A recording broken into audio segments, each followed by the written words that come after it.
আসসালামু আলাইকুম everyone. My to sense webinar সিরিজের ৫ নাম্বার শো নিয়ে আমি তাসকিন আবারও আপনাদের সামনে চলে এলাম। এই ওয়েবিনার সিরিজটি প্রাউডলি প্রেজেন্ট করছে higher study abroad group, where we have around 1,90,000 members. আমাদের আজকের শো এর টপিক হচ্ছে road to England for Bangladeshi medical graduates and specialists. Let me introduce myself first. আমি Taskin Jamal, currently working as an assistant professor at the Department of EEE of Ahsanullah University of Science and Technology in Dhaka, Bangladesh. আমরা যে platform থেকে লাইভে এসেছি higher study abroad, 2011 সাল থেকে আমরা কাজ করে যাচ্ছি হায়ার স্টাডি অ্যাব্রোড সংক্রান্ত বিষয়গুলো নিয়ে। দেশের বাইরে পড়তে যাওয়ার ইচ্ছা থেকে শুরু করে ওই দেশে যাওয়া পর্যন্ত যে কোনো ধরনের সাজেশন অ্যান্ড অ্যাডভাইস আমরা এখানে শেয়ার করে থাকি, এবং এই সাজেশনস অ্যান্ড অ্যাডভাইস গুলো শেয়ার করে থাকেন আপনার আমার মতো এনথুসিয়াস্টরাই, and it's totally free of charge. আমাদের গ্রুপে অনেক ডকুমেন্টস আছে যেগুলো আপনি ফলো করলে দারুণ একটা গাইডলাইন পেয়ে যাবেন। ফর এক্সাম্পল, কিভাবে প্রফেসরকে ইমেল করতে হয়, কিভাবে রিসার্চ প্রপোজাল এবং স্টেটমেন্ট অফ পারপাস প্রিপেয়ার করতে হয়, স্কলারশিপের জন্য আমাকে কি ধরনের প্রিপারেশন নিতে হবে, কি ধরনের প্রোফাইল রেডি করতে হবে, এটসেট্রা এটসেট্রা।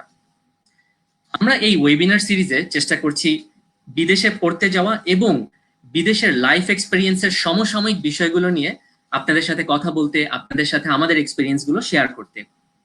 এরই ধারাবাহিকতায় আজকে আমরা ডিসকাস করব বাংলাদেশের মেডিকেল গ্র্যাজুয়েটস অ্যান্ড স্পেশালিস্টদের জন্য পৃথিবীর অন্যান্য দেশে কিরকম সুযোগ আছে। আজকের শোতে আমাদের অতিথি হিসেবে এসেছেন ইংল্যান্ডে বসবাসরত বাংলাদেশি ডক্টর শাহরিয়ার শফিক। ডক্টর শাহরিয়ার, স্বাগতম জানাচ্ছি আজকের শোতে। Hello everyone. Yes, hello Taskin, কেমন আছো? এই তো আলহামদুলিল্লাহ ভালো। আমি জানি তুমি অনেকদিন ধরে কোভিড পেশেন্টের ট্রিটমেন্ট করছো, খুব বিজি লাইফ যাচ্ছে, সো এত ব্যস্ততার মাঝেও আসলে সময় দেওয়ার জন্য অনেক থ্যাংক ইউ, অনেক ধন্যবাদ। Oh, you're welcome, most welcome, no problem, anytime. আমরা শোতে শুরু করার আগে, আমরা ডিটেইলসে ঢোকার আগে শাহরিয়ার শফিকের ব্যাকগ্রাউন্ড সম্বন্ধে একটু জেনে নেই। Dr. Shahriar is working as a specialty registrar in endocrinology and diabetes at the Kettering General Hospital, England. He is an ex-associate college tutor of the Royal College of Physicians in UK. He is also a founder member and admin of the Facebook group Lab for Bangladeshi Doctors, an information sharing platform among medical graduates and specialists in Bangladesh, which is currently having around 16,000 members. Dr. Shahriar acquired his MBBS degree from Sylhet MAG Osmani Medical College, Sylhet, Bangladesh. So, আমরা আমাদের আজকের যে show হচ্ছে তার অডিয়েন্সদেরকে বলতে চাই, আপনারা পৃথিবীর যে প্রান্ত থেকে শুনছেন, যেখান থেকে শুনছেন, বাংলাদেশের যে প্রান্ত থেকে শুনছেন, আপনাদের সবাইকে স্বাগতম আমাদের এই শোতে, এবং feel free to ask questions. আপনাদের যত ধরনের কনফিউশনস, যত ইস্যুস, যে কোনো ধরনের লাইফ রিলেটেড ইস্যুস যেগুলো আপনারা ফেস করছেন, হ্যাঁ, এক একজনের এক এক রকম ইস্যুস থাকে, please do ask us. Shahriar will be really happy to share all his experiences. So he is joining from London now. So even you can ask how London and Oxford vaccine is, like, they are taking care of these things. Okay, so please feel free to ask questions. আমরা throughout the show আপনাদের question গুলো নিব। তো শাহরিয়ার, আমি তোমার কাছে প্রথম কোশ্চেনে চলে আসি। ইংল্যান্ডের কোভিড সিচুয়েশন প্রথমে খুব খারাপ অবস্থায় ছিল, ইংল্যান্ডের প্রাইম মিনিস্টার নিজেও সাফার করেছে। এখন কোভিড এর কি অবস্থা? তুমি যেহেতু ডাক্তার, তোমার কাছ থেকে একদম সিচুয়েশনটা আমরা ডাইরেক্টলি শুনতে পারবো। What is the situation and how you guys are maintaining all these things? Well, ইংল্যান্ডে অ্যাকচুয়ালি এখন তো ব্যাপারটা অনেকটা আসলে অ্যাকচুয়ালি নর্মাল লাইফের মতোই। It is a part of life. The most actually good, the best thing is that এখানে control যেটা ওভাবে করছে আর কি, limitation of your movements and obviously precautionary measures, যেমন social distancing, regular mask usage in case of like public transport, or আপনি যখন shopping মলে যাচ্ছেন, সব জায়গাগুলোতেই ওরা আর কি এইসব মেজারগুলো খুব স্ট্রংলি নিয়েছে। এবং অবভিয়াসলি হসপিটালের ভিতরেও আমরা কন্টিনিউয়াসলি আমরা অলওয়েজ সবাই, even visitors, patients, porters, even everyone, catering staff, সবাই ওখানে মাস্ক ইউজ করতেছে, জায়গায় জায়গায় হ্যান্ড স্যানিটাইজার সবকিছু আছে। So actually it's basically actually এখন rather than actually stopping the spread, the main idea is to just control the spread. Actually they are trying to just limit the spread, that's it. আমরা actually we're waiting for another wave probably. আমি already 2-4টা case already কালকে পরশুও দেখলাম। তো আমার কাছে মনে হয় যে কেসেস গুলো আরো বাড়বে, আর we are prepared for that, and government ready আছে. Hopefully we'll be able to control it as soon as we can actually. Okay, so sounds critical situation actually, তাই না? আমরা এখনো আসলে আশার আলো ভ্যাকসিনের উপর ভ্যাকসিন দিয়ে দেখার চেষ্টা করছিলাম যে হয়তো ভ্যাকসিনটা তাড়াতাড়ি মার্কেটে আসবে, হয়তো একটা পর্যায়ে তাড়াতাড়ি করোনা চলে যাবে, বাট তোমার কাছ থেকে শুনলাম still long way to go actually.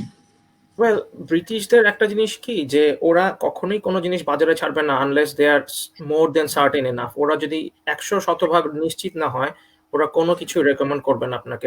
যেটা আমেরিকা করছে আগে, যে কিছু অ্যান্টিভাইরাল ড্রাগ নিয়ে কথা হয়েছে, তারপর তারা অ্যান্টি ম্যালেরিয়াল ড্রাগ নিয়ে কথা বলছে, এবং এক সময় পরে আবার ট্রায়ালে দেখা গেছে যে এসব কোনো কাজ করতেছে না। যেমন হাইড্রোক্সিক্লোরোকুইনের কথা অনেক বাজারে ছিল, ডোনাল্ড ট্রাম্প এটাকে নিজেই প্রমোট করছেন, বাট অ্যাট দ্য এন্ড তারা নিজেরাই এটা বন্ধ করে দিছে।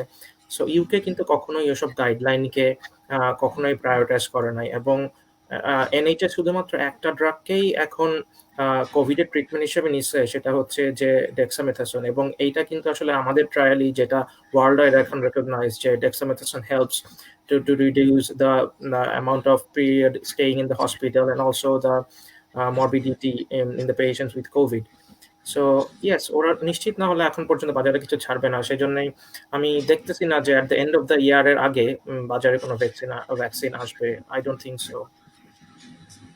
আচ্ছা আচ্ছা, yeah let's hope for the best. আসলে কিছু বলার নেই আসলে, let's hope for the best. তো আমরা আজকে যে বিষয়গুলো নিয়ে আসলে কথা বলতে চাই, যে এই কোভিড এর মধ্যেও যারা বাসায় বসে অনেক ধরনের সিচুয়েশন ফেস করছে। সো ভেরি স্পেসিফিক্যালি যদি বলি, বাংলাদেশের মেডিকেল সেক্টরের বিভিন্ন সেক্টরের ডাক্তাররা, স্টার্টিং ফ্রম যারা এমবিবিএস এর ফাইনাল ইয়ারে আছে, যারা জাস্ট পাস করে গ্রাজুয়েশন কমপ্লিট করেছে, তারপরে যারা অলরেডি স্পেশালিস্ট আছে, সবাই আসলে অনেকটা টাফ টাইমের মধ্যে দিয়ে যাচ্ছে। তো এর মধ্যে অনেকেও অনেক ধরনের প্রিপারেশন নিচ্ছে, যারা হয়তো আগে থেকে নিচ্ছিল এখন হয়তো প্রিপারেশনটা একটু ডিফারেন্ট ভাবে নিচ্ছে বাসা থাকতে থাকতে। তো আমি পার্সোনালি যখন ওয়েবিনারটা স্টার্ট করি, গত মাসখানেক হলো, আমাদের আজকে এটা 5 নাম্বার শো, আমি কিছু রিকোয়েস্ট পেয়েছিলাম যে মেডিকেল সিচুয়েশনে কিভাবে বাইরে যাওয়া যায়, বাইরে হায়ার স্টাডিজ এর কি কি অপশন আছে, সেগুলো নিয়ে যেন আমরা একটু কথা বলি। তো we are actually really happy যে তুমি এত ঝামেলার মধ্যেও আমাদেরকে একটু সময় দিতে পেরেছো। তো তুমি যেহেতু ইংল্যান্ডে আছো, আমরা ইংল্যান্ডে হায়ার স্টাডিজ নিয়ে আজকে একটু কথা বলি। তো শুরুতে আমি কিছু টার্মিনোলজি সম্বন্ধে জানতে চাই, যে খুবই খুবই যেটাকে আমরা শর্টকাটে বলি আর কি, প্ল্যাব। হয়তো আমি coming from non medical background, আমি ডিটেলস জানি না। প্ল্যাব এক্সাম এটা অ্যাকচুয়ালি কি, যদি একদম শর্টে বলতে পারো। প্ল্যাব, তারপরে যে এপিক ভেরিফিকেশন করতে হয়, আমি একটা ওয়েব পেজে দেখলাম যে যাওয়ার জন্য এপিকের একটা ভেরিফিকেশন লাগে। তারপরে মনে হয় রেজিস্ট্রেশনের জন্য জিএমসি আছে, তারপরে এনএইচএস, অনেকগুলো টার্ম, খুব শর্টকাট টার্ম। সো একটু যদি শর্টকাটে বলো যে কি যেগুলো। No, surely. So actually, first of all, PLAB actually one of the hotcakes in terms of actually medical examinations. আপনি যদি চিন্তা করেন AMC, USMLE, other exams, and NGERIX in New Zealand, and Bangladesh, UK তে যেটা PLAB. So PLAB is one of the most popular exams now, especially among Asians, Pakistanis, Indians, Bangladeshis, from Burma. So many students are coming in. So basically PLAB হচ্ছে entrance exam of UK. So আপনি যদি elaboration চান, এটা আসলে ইন্টারনেটে যে কি পাবে, যে Professional Linguistic Assessment Board. This is basically the entrance exam when how you can get into the system of UK medical service. And আপনার যদি প্ল্যাব পাস করেন, তারপরের স্টেপটা হচ্ছে যে how you can get registered, like বাংলাদেশে যেরকম বিএমডিসি আছে, সো ইউকে এর গভর্নিং বডি হচ্ছে GMC, which means General Medical Council. So আপনাকে এরপরে জিএমসির সাথে রেজিস্টার হতে হবে, এবং only then you will be able to actually work in UK. So that is GMC. And আপনি একটা কথা বলছেন যে epic verification. So epic verification actually it is just verification of your primary medical qualification. So Europe যেমন ধরেন কেউ যদি Germany থেকে আসতে চায় তার জন্য যতটা না ডিফিকাল্ট, বাট বাংলাদেশ বা আফ্রিকান কান্ট্রিগুলো থেকে আসাটা তাদের ক্ষেত্রে কিন্তু ভেরিফিকেশনটা আরো টাইট হয়, এবং এটা হওয়াই উচিত।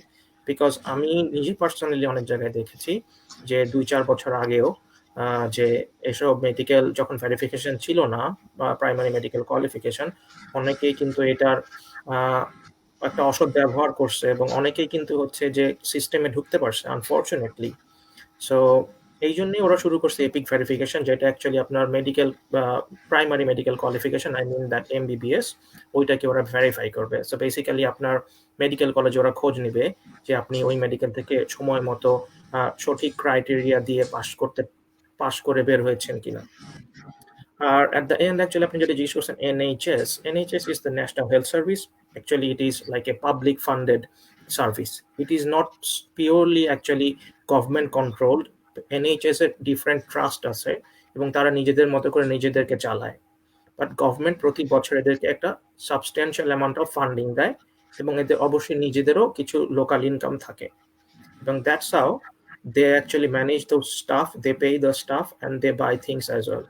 সো এনএইচএস হচ্ছে একটা পাবলিক ফান্ডেড সিস্টেম, একটা সমিতির মতো, যে আমরা যে ইভেন আমিও সকল ডাক্তার কিন্তু প্রতি মাসে তাদের বেতনের একটা পার্সেন্টেজ এই এনএইচএস এর পিছনে দেয়, এবং সারা ইউকেতে যারা আছে সবার থেকে এই কালেকশনটা এসে কিন্তু এনএইচএস ফান্ড তৈরি হয়, এবং এই ফান্ড থেকে কিন্তু এই ট্রাস্টগুলোর মধ্যে আবার রিডিস্ট্রিবিউটেড করা হয়, এবং তারপরে ট্রাস্টগুলো নিজেদের এমপ্লয়ীদেরকে বেতন দেয়। So this is NHS. And একটা প্রাইভেট সেক্টরও আছে, কেউ যদি এনএইচএস ছাড়া প্রাইভেট সেক্টরে কাজ করতে চায় সেটা different, it will not be NHS, but pay will be same, probably sometimes more, but ওইখানে এনএইচএস এর মতো সবকিছু এত সহজ না। আচ্ছা আচ্ছা, মানে অনেক কিছু জানলাম আসলে। Thank you very much for elaborating the answer. তাহলে বাংলাদেশি মেডিকেল গ্র্যাজুয়েটস যারা এমবিবিএস পাস করার পরে, আমি যদি একদম রুট লেভেল থেকে শুরু করি, যে একজন ফ্রেশ বাংলাদেশি ডাক্তার ইউকেতে যেতে চাচ্ছে, তার জন্য বেস্ট পাথওয়ে কোনটা হবে? সো অ্যাকচুয়ালি ডিপেন্ড করে, অ্যাকচুয়ালি বিভিন্ন জনের সার্কামস্ট্যান্স বিভিন্ন রকম আসলে। তো ধরেন একটা মেডিকেল কলেজ থেকে যদি 100 জন স্টুডেন্ট বের হয়, 100 জন কিন্তু একই কোয়ালিটির স্টুডেন্ট না, সুতরাং ডিফারেন্ট পিপলের জন্য পাথওয়েটা ডিফারেন্ট। সো ইমিডিয়েটলি কেউ যদি পাস করেই ইউকেতে আসতে চায়, things are getting more difficult day by day.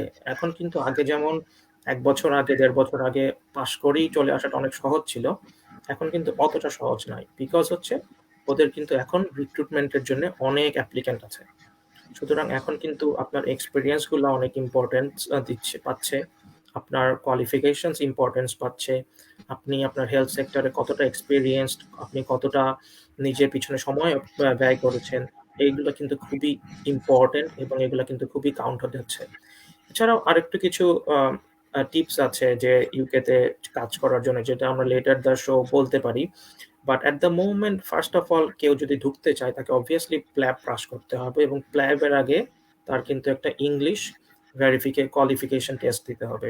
এখন এটা দুইটা ওয়ে আছে, একটা হচ্ছে IELTS and other one is ওইটি। সো ওইটি ইজ এ নিউ ওয়ান। ওইটি হচ্ছে মনে হয় একটু বেশ চিপ, বেশ কস্টলি দেন এই আইএলস, এবং ওইটির ফ্রিকোয়েন্সিটাও একটু বেশি, বাট হচ্ছে যে ওইটি এবং আইএলস এই দুটো মিলিয়ে আপনার ইংলিশ কোয়ালিফিকেশনগুলো আপনি প্রুভ করতে পারবেন, এবং তারপর আপনি প্ল্যাব এক্সাম দিবেন, এবং অ্যাট দ্য এন্ড আপনি যদি সাকসেসফুল হন প্ল্যাব 1-এ, আপনাকে প্ল্যাব 2 দিতে হবে, এবং প্ল্যাব 2 কিন্তু মোস্ট ইম্পর্টেন্টলি প্ল্যাব 1 কিন্তু বাংলাদেশ থেকে দেওয়া যায়, এবং এটা কিন্তু আমার প্ল্যাব দেওয়ার অন্যতম মূল কারণ ছিল, বিকজ এটা আমার হাতের কাছে ছিল। আপনার যেমন এএমসি দিতে হলে আপনাকে সিঙ্গাপুর যেতে হয়, ইউএসএমডি দিতে হলেও দেশের বাইরে যেতে হয়, বা আপনাকে কিন্তু প্ল্যাবের জন্য দেশের বাইরে যেতে হয় না, আপনি প্ল্যাব দেশ থেকেই দিতে পারেন পার্ট 1, হ্যাঁ পার্ট 2 দেওয়ার সময় আপনাকে ইউকেতে আসতে হবে, বাট তার মানে আপনি অর্ধেক আগায় গিয়েছেন অলরেডি, সো তারপরে পিছনে তাকানোর কোনো কারণ হয় না, সবাই তারপরে প্রোগ্রেস করে যায় এক সময় না সময়। So that will be the main idea actually, to pass the PLAB exam, get the English language test done, and then try to get into the system gradually. এরকম মোটামুটি সময় লাগে যে ধরেন আমি আজকে থেকে যদি প্রিপারেশন স্টার্ট করি এবং ধরে নিলাম আমি সবগুলো এক্সাম একবারই পাস করে যাব, তাহলে জিএমসি রেজিস্ট্রেশন অ্যাপ্লাই করতে আমার মোটামুটি একটা টাইম ফ্রেম কিরকম লাগতে পারে? সো বেসিক্যালি আমরা ডিপেন্ড করে এখন আসলে কোভিডের জন্য সবকিছুই অনেক সেন্টার ক্লোজড এবং হচ্ছে যে বাংলাদেশে এক্সাম একবার ক্যান্সেল হয়েছে, এখন প্ল্যাব 1 এর জন্য এক্সাম হবে সামনে। প্ল্যাব 2 তে অনেকেই সিট পায় নাই আমি যতটুকু জানি, ইউকে তে ইভেন। সো এখন টাইম ফ্রেমটা অ্যাকচুয়ালি আমি নিজেও জানি না যে কত সময় লাগছে, because it will be depending on where you live. আপনি যদি ইউকে তে থাকেন আপনি you are gonna get a place quicker. আপনি যদি দেশের বাইরে থাকেন প্ল্যাব 2 এর সিট পাওয়া ডিফিকাল্ট, ইভেন আপনি 2021 এ পেতে পারেন, বাট 2020 তে মনে হয় না এখন আর ওরা কোনো সিট ছাড়বে। So already it's been booked. So basically আগের সময় 1 বছরের মধ্যেই তো ইজিলি ডুয়েবল ছিল করাটা, বাট এখন 1 বছর থেকে 1.5 বছর বা আরো কম সময়ে করা সম্ভব যদি আপনার লাক ফেভার করে। যদি আপনি প্ল্যাব গ্রুপ দিয়ে ঢুকতে চান এন্ড আপনার যদি অন্য কোনো আদার কোয়ালিফিকেশন থাকে, আপনি যদি ল্যাটারাল পাথওয়ে দিয়ে ঢুকতে চান প্ল্যাব ছাড়া, যেটা হচ্ছে ধরেন আপনার এমআরসিপি বা এফআরসিএস যেগুলো হচ্ছে সার্জনদের ডিগ্রি, অথবা এমআরসিওজি যেটা গাইনি অ্যান্ড অবসের জন্য হয়, অথবা পেডিয়াট্রিক্সের জন্য এমআরসিপিসিএইচ। সো এইগুলো যদি থাকে আপনার জন্য, এখন আপনার জন্য ঢোকাটা অনেক ইজিয়ার রাদার দেন প্ল্যাব থ্রুতে, বিকজ প্ল্যাবের এখন এক্সাম সেন্টারগুলো বন্ধ। বাট আপনার ল্যাঙ্গুয়েজ কিন্তু দুটার জন্যই লাগবে। আপনি ল্যাটারাল পাথওয়ে দিয়ে ঢোকেন অথবা প্ল্যাব দিয়ে আসেন, আপনার 2 জায়গাতেই আপনাকে ইংলিশ প্রফিসিয়েন্সি ক্লিয়ার করে, এপিক ক্লিয়ার করে তারপরে ঢুকতে হবে। আচ্ছা আচ্ছা, আমি রিসেন্টলি দেখছিলাম প্ল্যাব গ্রুপে তুমি যেটাতে অ্যাডমিন, ওখানে আসলে কিছু পোস্ট দেখছিলাম যে রিসেন্ট এক্সাম মনে হয় কিছু ক্যান্সেল হয়ে গেছে, অনেকে খুবই ফ্রাস্ট্রেটেড বিষয়টা নিয়ে এবং কি করবে খুব ইনডিসিশনে ভুগছে। স্বাভাবিকভাবে আসলে অনেকদিন ধরে প্রিপারেশন নেওয়ার পরে যখন এক্সাম কাছাকাছি সময় আসার পরে এক্সাম এখন ক্যান্সেল হয়ে যায়, এটা I totally understand how frustrating is it. তো যেটা বলছিল আর কি যে ফেলোশিপের যে ডিগ্রিগুলো আছে বা মেম্বারশিপের যে ডিগ্রিগুলো আছে সেগুলো দিয়ে যাদের অলরেডি রেডি আছে দে আর বিট লাকি নাও যে আপনারা এখন স্ট্রেট জিএমসি অ্যাপ্লাই করতে পারবেন। এবং ডাক্তারের ইউকে তে ডাক্তার রিক্রুটের এখন কি সিচুয়েশন? আই মিন গভর্নমেন্ট কি ইন্টারেস্টেড ফরেন ডাক্তার নেওয়ার জন্য, বা কারেন্ট সিচুয়েশনটা কি? বা কারণ অনেক ডাক্তার আসলেই যারা কাজ করছিল হয়তো কোভিডে আক্রান্ত, হয়তো অনেকেই ছুটি নিচ্ছে, তাই না? সবকিছু মিলে তো ওয়ার্ক ফ্লোতে একটু ঝামেলা এসেছে। সিচুয়েশনটা কি? সিচুয়েশন আগের মতোই অ্যাকচুয়ালি, সিচুয়েশন খুব একটা চেঞ্জ হয় না, শুধু চেঞ্জ হয়েছে সেটা হচ্ছে যে আপনার রিক্রুটমেন্ট পলিসিটা, বিকজ এখন যেহেতু এক্সামগুলো বন্ধ, তো অবভিয়াসলি ওদের অ্যাপ্লিক্যান্টও কিন্তু আগের মতো অত বেশি নাই। বাট অনেকেই কিন্তু ইভেন কোভিডের আগেও রেডি ছিল, যাদের প্ল্যাব 1 প্ল্যাব 2 করা ছিল। সো ওই ছেলেপেলেগুলা এবং যাদের ধরেন এমআরসিপি করা, ওইসব ডাক্তারগুলা কিন্তু এখন অ্যাপ্লাই করতেছে। তো ইউকেতে স্টিল শর্টেজ অ্যাকচুয়ালি অবশ্যই আছে, বিকজ মেইন সমস্যাটা হচ্ছে ইউকেতে কনসালটেন্ট পোস্টগুলো অনেক খালি। সো সেই জন্য কনসালটেন্টদেরকে ফিল করার জন্য ওদের অনেক রেজিস্ট্রার দরকার, অনেক ট্রেনি রেজিস্ট্রার দরকার, এবং অনেক ট্রেনি রেজিস্ট্রারের জন্য অনেক জুনিয়র এসএইচও দরকার। সো প্রতি বছর কিন্তু হিউজ চাঙ্ক অফ ডক্টরস এই ট্রেনিং পাথওয়েতে ঢোকে, এবং সেই কারণে ট্রাস্টগুলোতে কিন্তু অনেক পোস্ট খালি হয়, বিকজ অফ ওই ট্রাস্ট ডক্টরগুলা তাদের পোস্ট ছেড়ে ট্রেনিংয়ে চলে আসতেছে। সো প্রতি বছর কিন্তু আপনি যদি চিন্তা করেন, স্পেশালি অগাস্ট অ্যান্ড ফেব্রুয়ারিতে প্রতি ট্রাস্টগুলোতে কিন্তু অনেক জায়গা খালি হয়ে যায়, বিকজ ডাক্তারগুলো ট্রেনিংয়ে চলে আসে। সো এটা একটা টিপস যে আপনারা যখন জব খুঁজবেন, সো বেসিক্যালি প্রিপেয়ার থাকবেন যে অগাস্ট রিক্রুটমেন্টগুলো ওরা সাধারণত জব অ্যাডভার্টাইজমেন্ট করে জুলাইতে অথবা জুনে। সো জুন জুলাইতে কিন্তু জবের অপরচুনিটি অনেক বেশি, এবং এগেইন ডিসেম্বর জানুয়ারিতে কিন্তু জবের মার্কেটটা অনেক ভালো থাকে, বিকজ ওদের যে ভয়েডটা হয় ওটা ফিল আপ করার জন্যে ওরা পিছন থেকে অনেক ডাক্তার টানে। So that's the main tip actually to get into the system.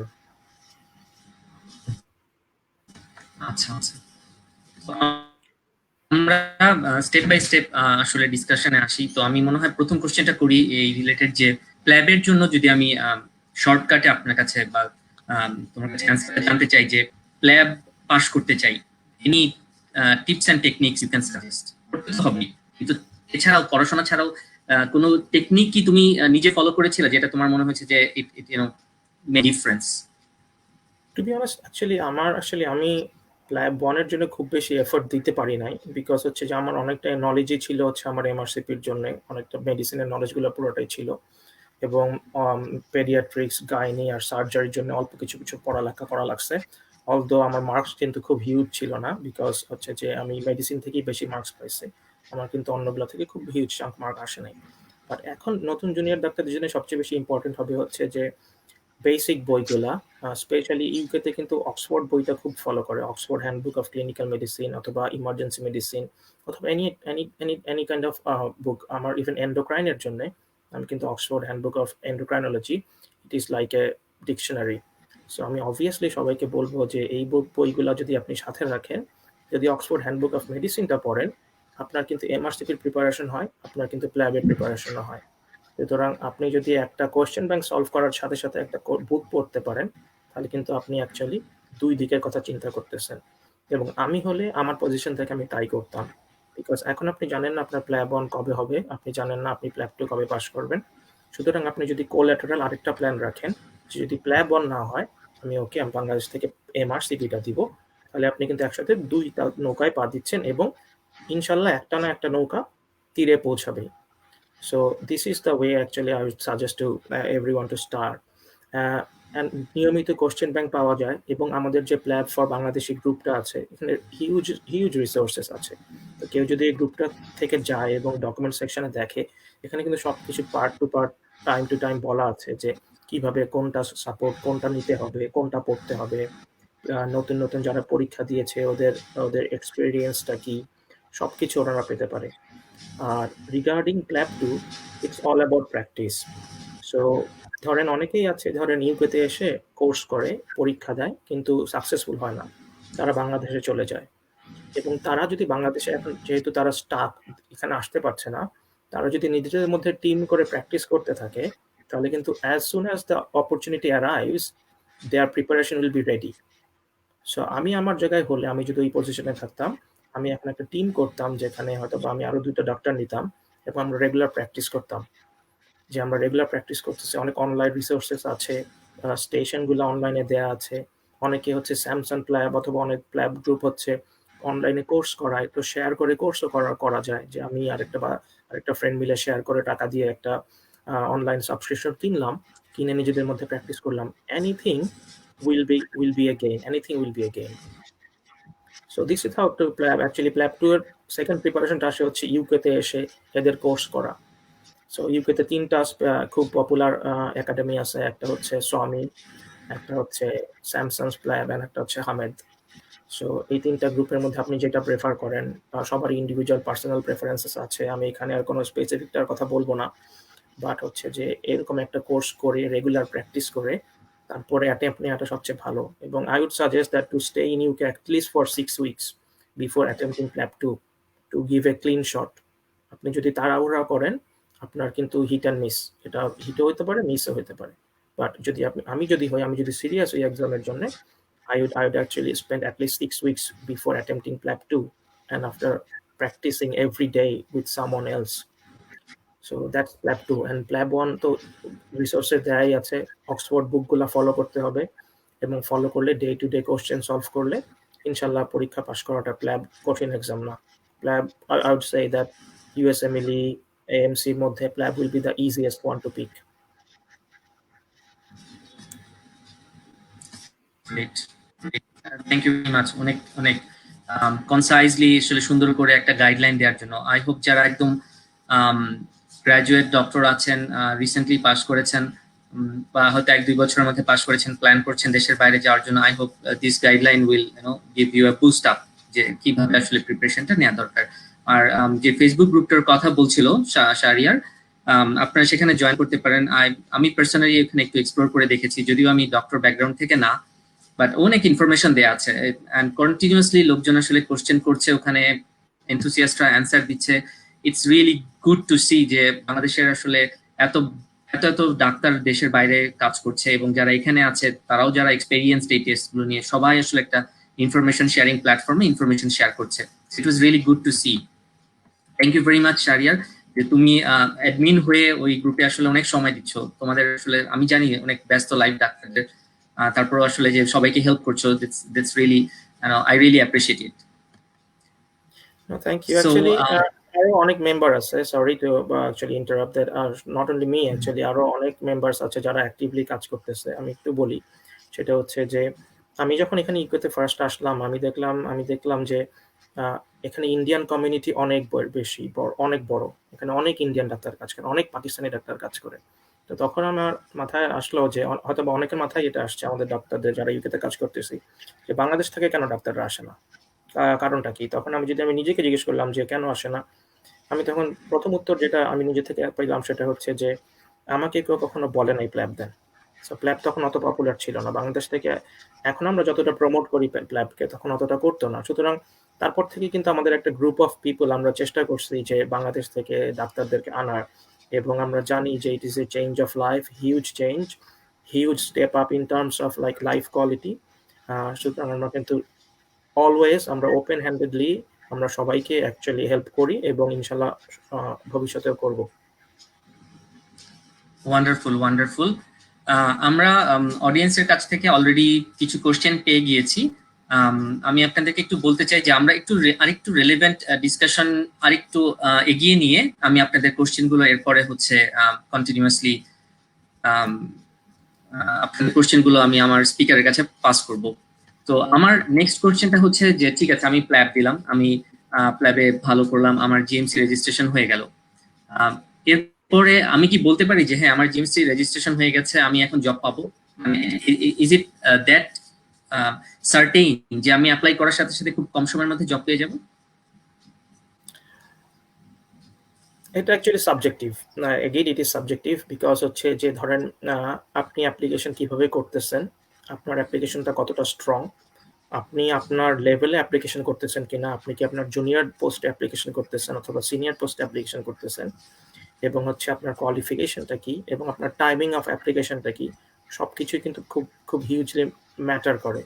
সুতরাং আমি যদি একটা এক্সাম্পল দেই, আমার ওয়াইফ কিন্তু হচ্ছে যে উনিও ডাক্তার। তো হচ্ছে ও কিন্তু বাসায় ও ইউকেতে আসার পরে অনেকদিন কিন্তু হচ্ছে ও অ্যাকচুয়ালি এই ফ্যামিলি রিলেটেড ইস্যু নিয়ে একটু ব্যস্ত ছিল, সেজন্য কাজে জয়েন করতে পারে নাই। বাট কিন্তু ও কিন্তু বাসায় থেকে অ্যাপ্লিকেশন করেই, so we got at least 3 offers for her, এবং হচ্ছে যে মোস্ট সবকটা অ্যাপ্লিকেশনই কিন্তু সাকসেসফুল ছিল, যদিও আমরা 3টায় নিতে পারি নাই, but she is now working. এবং হচ্ছে যে সেই জন্য আমি এটা একটা জাস্ট অ্যান এক্সাম্পল দ্যাট যদি আপনার টাইমিং, আপনার অ্যাপ্রোচ ঠিক থাকে, আপনি যদি সঠিক গাইডলাইন পান, যেটা হয়তো বা আমি অ্যাক্টিভলি আমি হেল্প করতে পারছি আমার পরিবারকে, বাট হয়তো বা জানি না ডাইরেক্টলি কয়জনকে করতে পারবো ইন ফিউচার, বাট এরকম যদি আপনি কোনো প্রপার গাইডলাইন পান অথবা কোনো কনসালটেন্টস পান যে আপনাকে অ্যাপ্রোপ্রিয়েট ভাবে আপনার অ্যাপ্লিকেশন রেডি করতে পারবে, আপনাকে প্রপার ওয়ে দিয়ে আপনার কারেক্ট অ্যাকচুয়ালি পোস্টে অ্যাপ্লাই করতে বলবে, টাইমিং ঠিক হবে, আপনার অ্যাপ্লিকেশনটা জোরালো হবে, আপনার জব পাওয়ার চান্সেস অনেক বেশি। বাট সিমিলারলি বাংলাদেশ থেকে যদি হিউজ অ্যাপ্লিক্যান্টরা যদি অ্যাপ্লিকেশন করে, অনেক সময় দেখা যায় তাদেরকে ডাকেও না, ইভেন কলও করে না। It is just because of this issues, যে আপনার টাইমিং ঠিক নাই, আপনার পোস্ট গ্রেড ঠিক নাই, অথবা আপনার কোয়ালিফিকেশনটা একটু শর্টেজ আছে, অথবা যেটা ওরা চাচ্ছে সেটা আপনার মধ্যে ওরা দেখতে পাচ্ছে না। So various issues. So yes, obviously it guarantees a job that you will get it at some point, but when you will get it, it will depend hugely on how you approach your application. ওকে, তাহলে আমি যেটা বুঝলাম তার মানে আমার লাইফে একজন মেন্টরের দরকার, which is experienced and who can I mean experienced, এবং যে আমাকে আসলে সঠিক গাইডলাইনটা দিতে পারবে, তাই না? যে এই সময় আপনি অ্যাপ্লিকেশনটা ড্রপ করেন, এই সময় আপনি ইমেলটা করেন, এইভাবে আপনি ইমেলের ভাষাটা এরকম হওয়া উচিত, টেস্টের স্কোরগুলা যদি এরকম হয় তাহলে এইভাবে অ্যাপ্রোচ করা উচিত। মানে তোমার কথা আমি যেটা বুঝলাম যে মেন্টরের আসলে খুব দরকার for proper guideline, isn't it? Like, if I am correct. Obviously এটা খুবই ইম্পর্টেন্ট, বাট কথা হচ্ছে যে আমাদের প্ল্যাব গ্রুপগুলোতে কিন্তু হিউজ রিসোর্সেস অলরেডি আছে, সো অনেকেই ওটা দেখে ফলো করতে পারেন। বিকজ এখন হচ্ছে যে এরকম পার্সোনাল মেন্টর পাওয়া এখন অত সোজা না, বিকজ আমরা ইউকেতে যারা কাজ করি, আমরা যদি চাইও ব্যক্তিগতভাবে আপনাদেরকে হেল্প করবো সবাইকে, বাট ইন্ডিভিজুয়ালি কিন্তু হেল্প করাটা পসিবল না, বিকজ আমাদের দেখেন আমি 1 ঘন্টা পরে আমি নাইটে চলে যাবো, হয়তো বা 1.5 ঘন্টা পরে I have to start for my work, এবং এভরিবডি ইজ বিজি, সো ওইভাবে করা সম্ভব হয় না। বাট ইয়েস, যদি একজন মেন্টর পাওয়া যায় বা একজন যদি এরকম বড় ভাই অথবা সিনিয়র থাকে, তাহলে কিন্তু হচ্ছে যে আপনার লাইফটা অনেক ইজি হবে, রাদার দেন আপনি যদি অন্ধকারে গুলি ছোড়ার মতো গুলি ছুটতেই থাকেন, সেটা হয়তো লাগতেও পারে, নাও লাগতে পারে, বাট কেউ যদি আপনাকে দরজাটা দেখায় দেয় যে না ওইদিকে দরজা, তাহলে কিন্তু আপনার জন্য ঢোকাটা অনেক সোজা। Wonderful wonderful. আমরা এখন কিছু কোশ্চেন নিব, অডিয়েন্সের কিছু কোশ্চেন নিব, তো প্রথম কোশ্চেন এসেছে বিন রওনাক ওনার কাছ থেকে। How difficult is it to get into ST3 training post in endocrinology in UK after completion of MRCP? Roughly how many openings are there each year across UK? Okay, thank you very much, Ronak, for your question. So first thing is that again difficulty কিন্তু subjective. আমার জন্য যেটা difficult হয়তো বা আপনার জন্য অত difficult না। সো এটা হচ্ছে যে ডিপেন্ড করে আপনি আপনার সিভিটা কিভাবে প্রিপেয়ার করতেছেন। ইউকেতে কিন্তু মোস্ট আমার কাছে যেটা সবচেয়ে অ্যামেজিং লাগে সেটা হচ্ছে এরা কিন্তু আপনাকে একটা এক্সাম দিয়ে জাজ করে না। দে উইল নট জাজ you with a snap exam যে আপনি এক্সামে পাস করেছেন you are a best doctor, আপনি এক্সামে পাস করেন না you are the worst doctor. They will never do that. Exam obviously a criteria, but ওরা আপনাকে জাজ করবে কিন্তু আপনার ভ্যারিয়াস সেক্টরে। নাম্বার 1 আপনার এমআরসিপি আছে কিনা, নাম্বার 2 আপনার টিচিং এক্সপিরিয়েন্স কিরকম, আপনি কি জুনিয়রদেরকে পড়ান কিনা, আপনি কি একটা কন্টিনিউয়াস পিরিয়ড পর্যন্ত পড়িয়েছেন কিনা, একদিন 2 দিন ছাড়া। অনেকেই দেখা যায় যে বলে আমি তো পড়িয়েছি একদিন 2 দিন বা 3 দিন, বাট ওরা বলে না, ওরা বলে আপনি কন্টিনিউয়াস পিরিয়ড পড়িয়েছেন কিনা জুনিয়রদেরকে, মেডিকেল আন্ডারগ্রাড স্টুডেন্টদেরকে, ইভেন নার্সদেরকে, আপনার কোনো টিচিং এর পিছনে কোনো এক্সপেরিয়েন্স আছে কিনা কোনো মেডিকেল স্কুলে, প্রাইভেট মেডিকেল স্কুলে। যেমন আমি গ্রিন লাইফে লেকচারার ছিলাম 1 বছর থেকে 1.5 বছর। এটা কিন্তু আমার সিভিকে হিউজলি বুস্ট আপ করছে। সো আপনার এই টিচিং একটা ভেরি ইম্পর্টেন্ট পার্ট, এবং আপনি টিচিং এর জন্য কিন্তু ইউকেতে কোর্সও আছে। তো এই কোর্সগুলো অ্যাটেন্ড করলে আপনি এক্সট্রা পয়েন্ট পাবেন। So it is very important. ওরা দেখে কিন্তু আপনার লিডারশিপ স্কিল আছে কিনা, যে আপনি কতটা ম্যানেজমেন্ট এবং লিডারশিপের জন্য আপনি ready. Because when you are ST3 medical registrar, আপনার কিন্তু শুধু পেশেন্ট দেখাটাই দায়িত্ব না। আমার কাছে কিন্তু আমি জানি আজকে রাত্রেবেলা আমি যখন ডিউটিতে যাব, আমার কাছে কিন্তু আমার যে নার্সিং ইনচার্জ আছে ইমার্জেন্সির, এবং হচ্ছে যে ইমার্জেন্সি ফ্লোরের ম্যানেজার আছে, ওরা কিন্তু কন্টিনিউয়াসলি আমার কাছে আসবে এবং জিজ্ঞেস করবে যে আমি কি এই পেশেন্টটাকে ওই ওয়ার্ডে দিতে পারবো কিনা, আমাদের তো আজকে অনেক লোড বেশি, আমরা কিভাবে ম্যানেজ করব, সার্জনরা তো আজকে খুব বেশি হেল্প করতেছে না, অথবা আজকে আমার ইমার্জেন্সি খুবই ফ্লাডেড। সো এখন এই ক্ষেত্রে আমরা কিভাবে এটাকে সমন্বয় করব, এটা কিন্তু মেডিকেল রেজিস্ট্রারকে ডিল করতে হয়। সুতরাং ম্যানেজমেন্ট এবং লিডারশিপ এটা কিন্তু খুবই ইম্পর্টেন্ট। যেমন আমার ক্ষেত্রে আমি সন্ধানীতে রিলেটেড ছিলাম এবং সন্ধানীর সাথে আমি খুব ওতপ্রোতভাবে জড়িত ছিলাম, এবং আমি কিন্তু এটা শো করেছি আমার ইন্টারভিউতে যে আমি ম্যানেজমেন্ট হিসেবে আমার এই এক্সপিরিয়েন্স ছিল 5 বছরের। So that's another point. এবং আরেকটা পয়েন্ট হচ্ছে যে আপনার কোনো পাবলিকেশনস আছে কিনা। So every single thing counts. আপনি যদি একটা নগণ্য একটা ছোট পাবলিকেশনও করেন, ইট কাউন্টস।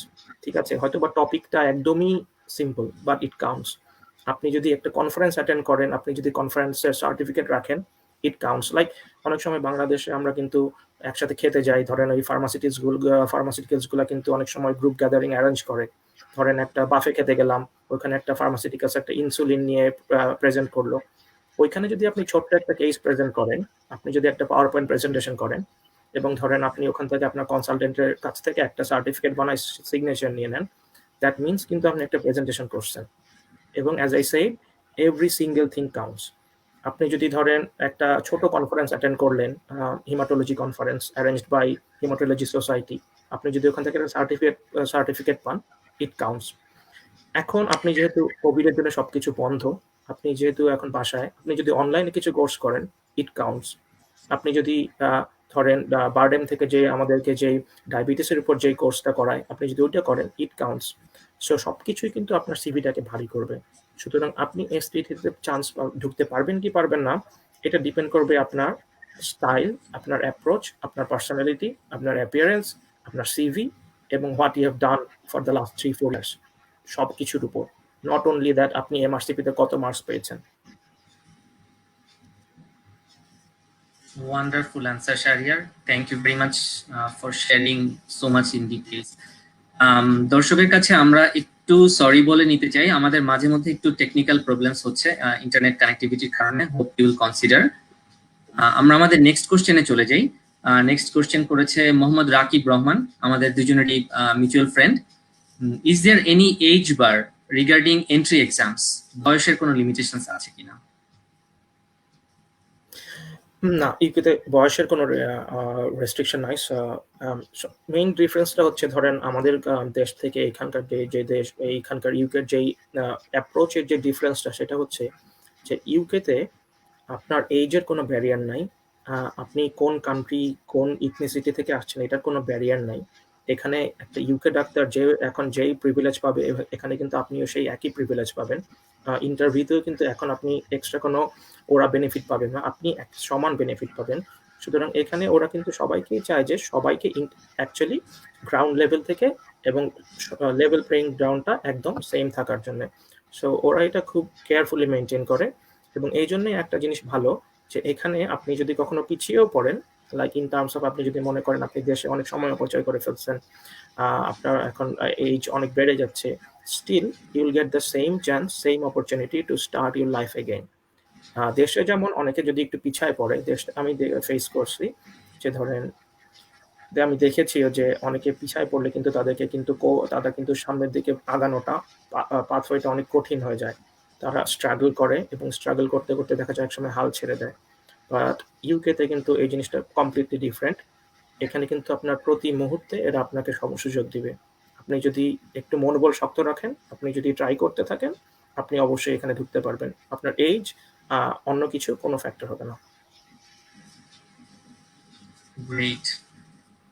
নেক্সট কোশ্চেন আমাদেরকে করেছে ইয়াসির আরাফাত।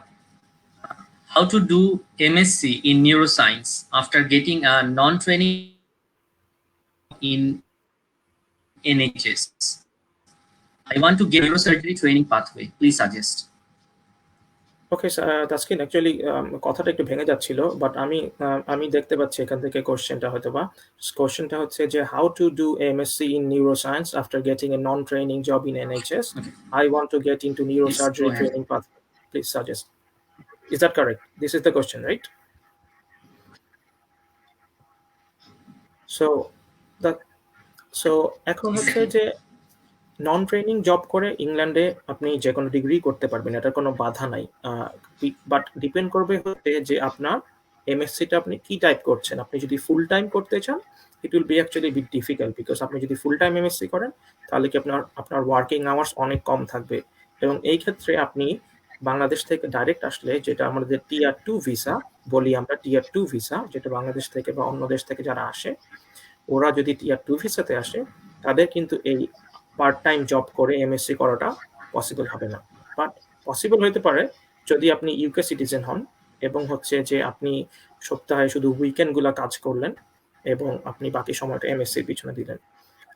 আরেকটা কাজ করতে পারেন, সেটা হচ্ছে যে অনলাইন কোর্স নিলে আপনি যদি এনএইচএস এ জব করতেছেন, নন ট্রেনিং জব, বাট আপনি হচ্ছে একটা অনলাইনে আপনি নিউরোসায়েন্সে এমএসসি তে ভর্তি হলেন এবং সেটা হয়তোবা এখন বিভিন্ন ইউনিভার্সিটি বিভিন্ন প্রাইসিং এ নেয়, বাট আমার কাছে মনে হয় যেটা ডিপেন্ড করবে প্রতি ইয়ারে অ্যাটলিস্ট 5,000 থেকে 8,000 পাউন্ডের মতো লাগবে।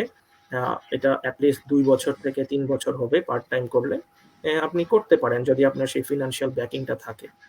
সেটাতে কেউ আপনাকে রেস্ট্রিকশন দিবে না। এবং আপনি যদি নিউরোসার্জারিতে ট্রেনিং ঢুকতে চান, এটা এমএসসি ছাড়াও সম্ভব। ইভেন আপনি যদি বাংলাদেশে আপনার নিউরোসার্জারিতে এক্সপেরিয়েন্স থাকে, আপনার যদি এফসিপিএস থাকে, আপনার যদি এমএসসি থাকে, আপনি কিন্তু ক্ল্যাপ করে ইজিলি নিউরোসার্জারিতে অ্যাটলিস্ট ট্রাস্ট জব তো পেয়েই যাবেন এবং after working in a trust job for a while, non training job I mean, আপনি যদি নন ট্রেনিং জবে ধরেন ইউকেতে এসে 1 বছর কাজ করলেন, আপনি কিন্তু আপনার সিভিটাকে বুস্ট করতে পারবেন এবং আপনি তারপরে ইউকের কোর্সগুলো অ্যাড করতে পারবেন। ইউকের কোর্সগুলো অ্যাড করবেন, আপনার ট্রেনিংয়ে দেখা যাবে আপনি পিছনে আপনার নিউরোসার্জারি এক্সপিরিয়েন্স আছে, আপনার যদি নিউরোসার্জারিতে 1-2টা ডিগ্রি থাকে এবং আপনি যদি অ্যাডেড কোনো কোর্স করেন, এখন কিন্তু নিউরোসার্জারিতে ট্রেনিং পোস্ট পাওয়া it's not a very big deal, আপনি ইজিলি করতে পারবেন। বাট হচ্ছে যে সময় ব্যয় করতে Okay, হবে great. এবং Thank you, ধৈর্য Shahriar. ধরতে হবে। ওকে, নাইস। আমরা নেক্সট কোশ্চেনটা নিচ্ছি এমডি মমিনুল ইসলাম। উনি কোশ্চেন করেছেন, some people have a goal to be a surgeon but after passing PLAB on training period some were unable to get surgery training. So what should one do to be a surgeon in UK? To be honest, surgical পাথওয়েটা আগে অনেক difficult ছিল, because আগে একটু visa issues ছিল সার্জারিতে। But ইউকেতে কিন্তু depend করে আপনি কোন মুহূর্ত থেকে সার্জারিতে ঢুকতে চান। সার্জারিতে আপনি কিন্তু একজন জুনিয়র এসএইচও হিসেবে ঢুকতে পারবেন। SHO means senior house officer. সেটা হচ্ছে ST1 লেভেলে, যেটা রাইট আফটার আপনার ইন্টার্নের পরে আপনি একটা জুনিয়র ডাক্তার হিসেবে শুরু করবেন ST1 অ্যান্ড ST2। সেটা হবে হচ্ছে আপনার একটা কোর সার্জিক্যাল ট্রেনিং, CST। এবং এটা 2 বছর করার পর আপনি যদি এই 2 বছরের মধ্যে আপনার একটা নিউরোসার্জারি রোটেশন থাকে, আপনি যদি নিউরোসার্জারির উপরে একটা অডিট করেন, যেটা ইউকেতে খুবই ইম্পর্টেন্ট এবং একটা কোয়ালিটি ইমপ্রুভমেন্ট প্রজেক্ট। এটা নিয়ে আমি একটু পরে কথা বলবো কোয়ালিটি ইমপ্রুভমেন্ট প্রজেক্ট কি। But quality improvement project, audits, এগুলো যদি আপনি করেন নিউরোসার্জারির উপরে, এবং আপনি যদি 2-1টা অ্যাডেড কোর্স করেন ইউকেতে, তাহলে কিন্তু আপনার নিউরোসার্জারিতে আপনার অ্যাপ্লিকেশনটা অনেক প্রায়োরিটি পাবে। এবং বাই দিস টাইম আপনি যদি আমার MRCS-টা কমপ্লিট করে ফেলেন, তাহলে কিন্তু নিউরোসার্জারিতে পোস্টে ঢোকাটা খুব কঠিন না। এবং আপনি যদি ল্যাটারাল দিয়ে ঢুকতে চান, যে ডাইরেক্ট MRCS করে ঢুকবেন, it is still possible. But আমি অলওয়েজ সাজেস্ট করবো যে ইউকেতে এসে বেস থেকে শুরু করাটা আপনার জন্য, আপনার পার্সোনাল ডেভেলপমেন্টের জন্য অনেক বেশি ভালো হবে। বাট স্টিল অনেকে ল্যাটারাল পাথওয়ে দিয়ে ঢুকছে এবং ট্রাই করছে। But it is bit difficult যদি আপনি ডাইরেক্ট MRCP করে ঢুকতে চান। বাট আপনি যদি গ্রাউন্ড লেভেল থেকে শুরু করেন as a core surgical training, আপনার জন্য কিন্তু স্টেপ বাই স্টেপ অ্যাপ্রোচগুলো সামনেই আসতে থাকবে। এবং আপনি যদি আপনার অপরচুনিটিগুলোকে কাজে লাগান এবং MRCS-টা সময় মতো পাস করেন, নিউরোসার্জারিতে ঢোকাটা খুব কঠিন বিষয় হবে না।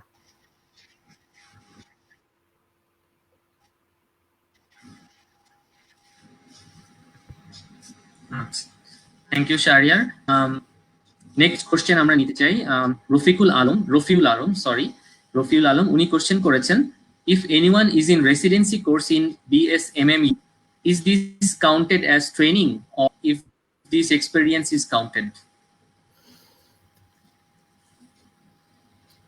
এখানে আপনার এটা অবভিয়াসলি আপনার এক্সপিরিয়েন্স কাউন্ট হবে। আপনি দেখাতে পারবেন, যেমন যে লাইক সাপোজ আমার ওয়াইফও একজন হিমাটোলজি MD রেসিডেন্ট ছিল BSMME।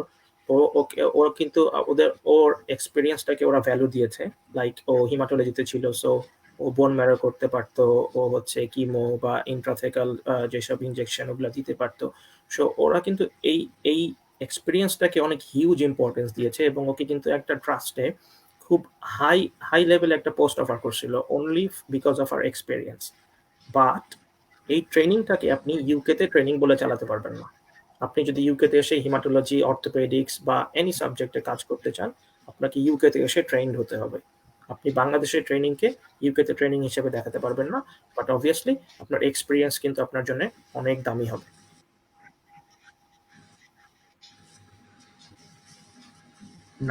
নাইস। আমরা আরেকটা কোশ্চেন নিব before we get into other topics. Rodela Saha উনি কোশ্চেন করেছেন, residency MS in surgery / ophthalmology in Bangladesh, 5 years training is counted in UK? MRCS করে রেজিস্ট্রেশন নিলে জব অপরচুনিটি কি রকম জানতে চেয়েছেন। ইটস ডিফারেন্ট, দুটো ডিফারেন্ট জিনিস, সার্জারি এন্ড অপথ্যালমোলজি। বাট আগেই বলি যে যেটা আগে শাহরিয়ার কথা কি শুনতে পেয়েছো? হ্যাঁ, আমার কাছে কিন্তু তোমার কথা বেশ পরিষ্কার তাসকিন। আমি আশা করি আমার কথা তুমি শুনতে পাচ্ছ। হ্যাঁ, তো যেটা বলছিলাম যে এই কোশ্চেনটা সিমিলারলি এখন শুনতে পাচ্ছি। এই কোশ্চেনটা কিন্তু আগের কোশ্চেনটার মতনই সিমিলার, যে ট্রেনিং, বাংলাদেশের ট্রেনিং এখানে কাউন্ট হবে কিনা। সোজা ভাষায় বলতে গেলে যে না, কাউন্ট হবে না। বাট এক্সপিরিয়েন্সটাকে ওরা অনেক দাম দিবে। আপনি যদি একটা ট্রাস্টে জব করতে চান, জব করার ক্ষেত্রে কিন্তু আপনি অনেক তাড়াতাড়ি একটা অপরচুনিটি পেয়ে যাবেন, যে আপনার যদি এক্সপিরিয়েন্স থাকে প্রিভিয়াস। আর যেটা বলছেন যে MRCS করে রেজিস্ট্রেশন নিলে opportunity huge. But as I said that আপনি স্ট্রেইট অ্যাওয়ে বাংলাদেশ থেকে আসলে কিন্তু ট্রেনিং পাথওয়েতে ঢোকাটা কষ্টকর। অলদো এটা এখন আমি দেখেছি 1-2 জনকে ফ্রম মিডল ইস্ট যারা without any experience in UK MRCP করা থাকা সময় ইউকেতে ট্রেনিং পোস্ট পেয়েছে। এটা হয়েছে recently, but only 1 or 2 or 3 scenarios. This is not an ideal place as well. So আমার কাছে মনে হয় যে আপনাকে প্রথমে 5 বছরের এক্সপিরিয়েন্স থাকলে অথবা 10 বছর আপনি ইউকেতে ইজিলি একটা জব পেয়ে যাবেন as a trust doctor, which is a non training post. এবং তারপর আপনি কিন্তু নিজের সিভিটাকে বিল্ড করে আপনি এখানে ইচ্ছা করলে ট্রাস্ট জব হিসাবেও করে যেতে পারেন সারা জীবন, যে আমি আরো লং টার্ম ট্রাস্ট জব করলাম, I mean non training job করলাম। এবং একটা পাথওয়ে আছে যেটাতে আপনি 5-6 বছর এই সেম জব করার পরে ওই ট্রাস্ট আপনাকে অ্যাজ এ কনসালটেন্ট নমিনেশন দিতে পারে, সেটাকে সিইএসআর পাথওয়ে বলে, সিইএসআর। সেটা ট্রিগার করা যায়। ইন দ্যাট কেস আপনাকে আর ইউকেতে কোনো ট্রেনিং পাথওয়েতেই ঢোকা লাগবে না। আপনি বাংলাদেশ থেকে 10 বছরের এক্সপিরিয়েন্স নিয়ে আসলেন, আপনার এমআরসিএস করা আছে, আপনি ইউকেতে এসে আরো 5 বছর আপনি একটা ট্রাস্টে সেম হসপিটালে সময় কাটালেন এবং আপনার কাগজপত্রগুলো জোগাড় করলেন, এবং ওই কনসালটেন্টগুলো যদি আপনাকে নিয়ে হ্যাপি হয়, ওরা কিন্তু আপনাকে নমিনেট করতে পারে, প্রপোজ করতে পারে টু স্টেপ আপ করার জন্য as a senior consultant. In that case non training হিসাবেও কিন্তু আপনি ইউকেতে একটা কনসালটেন্ট হতে পারবেন। So this is the way. Job opportunity is still very good, but ট্রেনিংটা আপনি এখানে ট্রেনিং হিসেবে কাউন্ট হবে না, অনলি এক্সপিরিয়েন্স হিসেবে কাউন্ট হবে। আচ্ছা, তো আমি একটু ট্রেনিং পোস্টের ব্যাপারে জানতে চাই তোমার কাছে। অনেকেরই একটু কনফিউশন আছে, আমি যেটা শুনেছি যে ট্রেনিং পোস্টের এই পজিশনটা কি সবাইকে মানে গ্র্যাজুয়ালি সবাই পাবে, নাকি এখানেও আসলে মেরিটের কিছু ব্যাপার আছে বা ব্যাকগ্রাউন্ডের কিছু ব্যাপার আছে?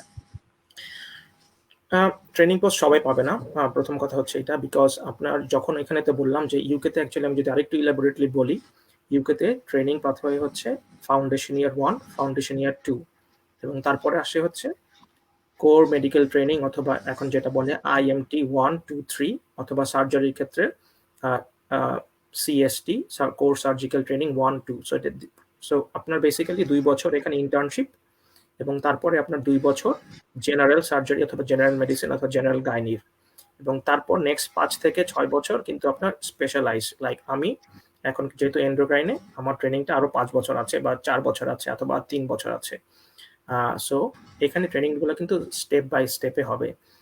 সো ট্রেনিংয়ে ঢোকাটা খুব একটা সমস্যা না, বাট সমস্যা হচ্ছে কোন লেভেলে ঢুকতে চান। আপনি যদি ইনিশিয়াল লেভেলে ঢুকতে চান, লাইক কোর মেডিকেল ট্রেনিং অথবা core surgical training, in that case কিন্তু এখন ইউকেতে আমি যতটুকু জানি মেডিকেল পোস্ট কিন্তু অ্যাটলিস্ট 1400 থেকে 1600টা। তো প্রতি বছর কিন্তু 1600 ডাক্তার ইউকেতে ট্রেনিং পোস্ট পায় অ্যাজ এ কোর সার্জিক্যাল অথবা কোর মেডিকেল ট্রেনিং হিসেবে। এবং ST3 যেটা রেজিস্টার পোস্ট, যেটা 2 বছর কম লাগে সময়, সেইখানে কিন্তু অপরচুনিটি থাকে প্রতি বছর সব স্পেশালিটি মিলালে 300 থেকে 400 পোস্ট। সো হচ্ছে আপনি যদি ST লেভেলে অ্যাপ্লাই করেন, কম্পিটিশন বেশি, এবং আপনি যদি নিচু লেভেলে অ্যাপ্লাই করেন তাহলে কিন্তু কম্পিটিশনটা কম।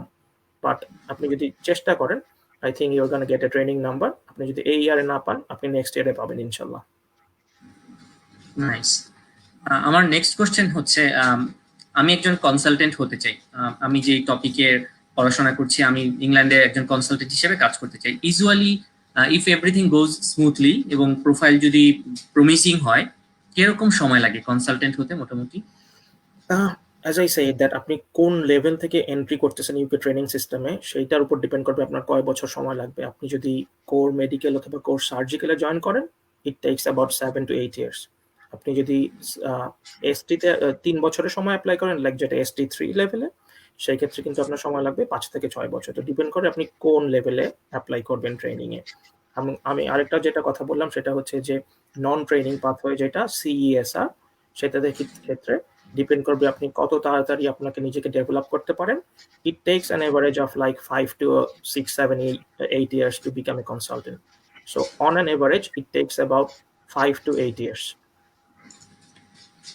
আচ্ছা আচ্ছা। তো আরেকটা কথা বলি, যেহেতু এই কোশ্চেনটা আসছে, যে মিডল ইস্ট থেকে অনেকেই আছে এবং বাংলাদেশ থেকেও যারা এখানে লোকাম কনসালটেন্ট হিসেবে কাজ করতে পারে। যদি বাংলাদেশে আপনার হিউজ এক্সপিরিয়েন্স থাকে, আপনি যদি ওখানে অলরেডি একজন কনসালটেন্ট হিসেবে কাজ করতেছেন, ইন দ্যাট কেস কিন্তু বাংলাদেশ থেকে ডাইরেক্টলি এখানে আপনি এসে লোকাম কনসালটেন্ট হিসেবে কিছু বছর কাজ করতে পারবেন। সো সেটা অ্যানাদার পাথওয়ে, এবং সেটার ক্ষেত্রে অপরচুনিটিস গুলো একটু লিমিটেড। আচ্ছা আচ্ছা। বাংলাদেশে যে কনসালটেন্ট হিসেবে ধরো 10-15 বছর চাকরি করলো, now he wants to move to United Kingdom, তো এখানে আসলে তার ট্রানজিশন পাথটা কিরকম হওয়া উচিত? মানে লেটস সে প্ল্যাব এক্সাম দিতে চাচ্ছে না, হয়তো তার অন্য কোনো এক্সামে ডিগ্রি আছে, সেগুলো দিয়ে এন্ট্রান্স ওয়েটা কিরকম হতে পারে? So as I said that এটা অ্যাকচুয়ালি ইউরোপিয়ানদের জন্য অনেক সোজা, যে ওরা অনেকেই আছে প্ল্যাবও করে না, এমআরসিপিও করে না, তারপরেও এখানে লোকাম কনসালটেন্ট হিসেবে কাজ পায়। বাট এটা আমাদের দেশ থেকে একটু টাফ, একটু ডিফিকাল্ট পাওয়াটা। সুতরাং এই ক্ষেত্রে বেস্ট পসিবল ওয়ে হচ্ছে যে চট করে প্ল্যাব করে ফেলা, অথবা প্ল্যাব যদি কেউ করতে না চায়, সাইড বাই সাইড তাদের এমআরসিপি তাদের যদি এক্সপিরিয়েন্স থাকে, এমআরসিপি বা এমআরসিএস পাস করা তাদের জন্য খুব একটা বড় ব্যাপার হওয়ার কথা না। তারপরেও যদি কেউ এটা না করতে চায়, তাহলে কিছু এজেন্সি আছে যারা লোকাম কনসালটেন্ট নিয়োগ দেয় ইউকেতে, সেই ক্ষেত্রে আপনার তাদের সাথে যোগাযোগ করে ইউকেতে ঢুকতে হবে। But as I said that ওই অপরচুনিটিগুলো very limited. Thank you for clarifying the confusions. আমি এবার একটু অডিয়েন্সের কোশ্চেন নিতে চাই। বেশ কিছু কোশ্চেন অলরেডি জমা হয়ে গিয়েছে। পান্থ বিশ্বাস উনি কোশ্চেন করেছেন, I M a student of diploma of anaesthesiology of BSMMU. After completing my diploma, how can I get entry into United Kingdom?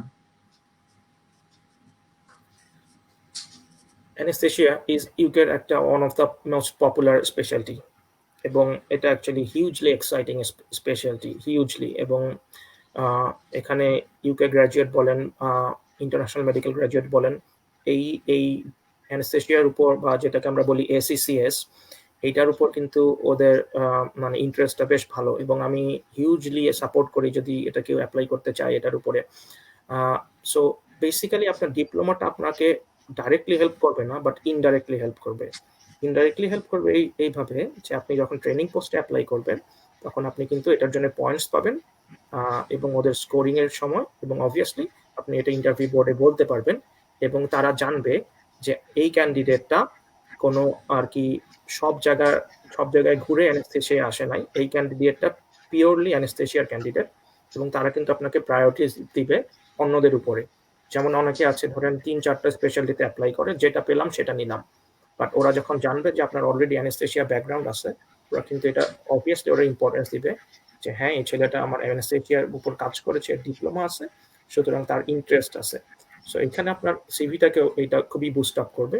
But again আপনাকে কিন্তু ট্রেনিং পাথওয়ে দিয়ে ঢুকতে হবে। সো আপনি কোন লেভেলে ঢুকবেন এটা হচ্ছে আপনার উপর। আপনি এসটি একদম জুনিয়র লেভেল থেকে ঢুকতে পারেন।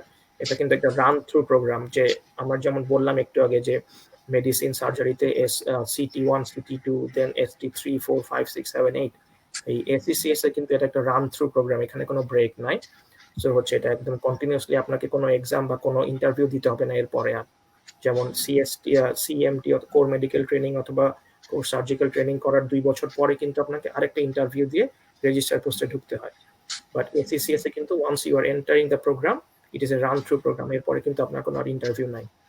সুতরাং হচ্ছে যে ACCS is a very, very good opportunity for everyone, irrespective of UK graduates or international. আচ্ছা, আই হোপ পান্থ আপনার কনফিউশন ক্লিয়ার হয়েছে, অ্যান্ড আমার তো শুনে আসলে অনেক মোটিভেটেড লাগছে। সো আই রিয়েলি হোপ যে আপনিও মোটিভেটেড হবেন এই অপরচুনিটিসটা গ্র্যাব করার জন্য। সো নেক্সট কোশ্চেন নিতে চাই। হ্যাঁ, কিংশুক Sorry. শারিয়ার কিছু। হ্যাঁ, ওই যে মিস্টার পান্থ বিশ্বাসের কথাটা আরেকটা, যেটা হচ্ছে উনি কিভাবে ঢুকতে পারেন, ওনাকে এখন 2টা ওয়েতেই ঢুকতে হবে। একটা হচ্ছে ইদার উনি যদি যেটা রয়্যাল কলেজ অফ ফিজিশিয়ানের যে এক্সাম, ওইটা দিয়ে ইমার্জেন্সি মেডিসিনের ওইটা করে যদি ঢুকতে চান, ওইটা একটা উপায়। আরেকটা হচ্ছে প্ল্যাব। সুতরাং আপনাকে প্ল্যাব অথবা রয়্যাল কলেজের এক্সাম দিয়ে ঢুকতে হবে। But once you enter the GMC, then আপনি কিন্তু অ্যানেস্থেসিয়া ট্রেনিং পোস্ট পাওয়ার জন্য আপনার এই ডিপ্লোমাটা বেশ কাজে দিবে।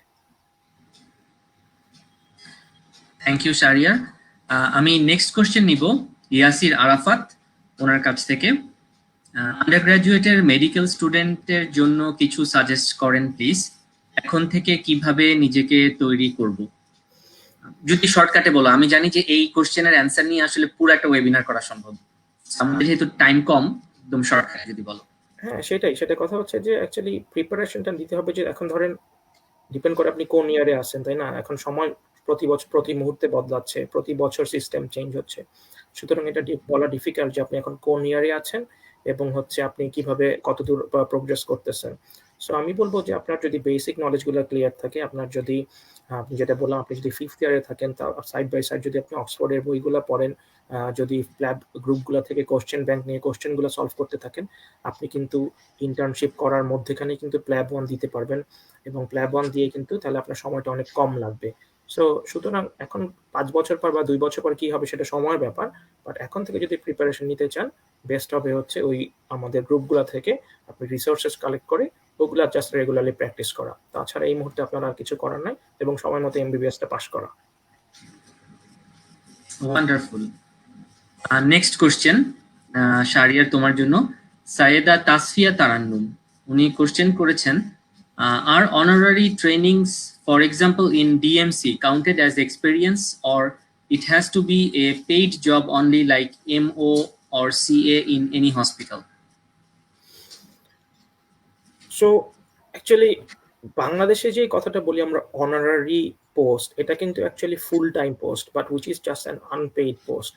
ইউকেতে কিন্তু অনারারি টার্মটার মানে ভিন্ন। অনারারি মিনস যে কাউকে এরা অনার করে এই পোস্টটা দিয়েছে। বাংলাদেশে কিন্তু অনারারি মানে হচ্ছে যে আপনি খেটে খাচ্ছেন, খেটে কাজ করতেছেন, অন্যদের মতো সেম পোস্টে কাজ করতেছেন, শুধু এটা unpaid job.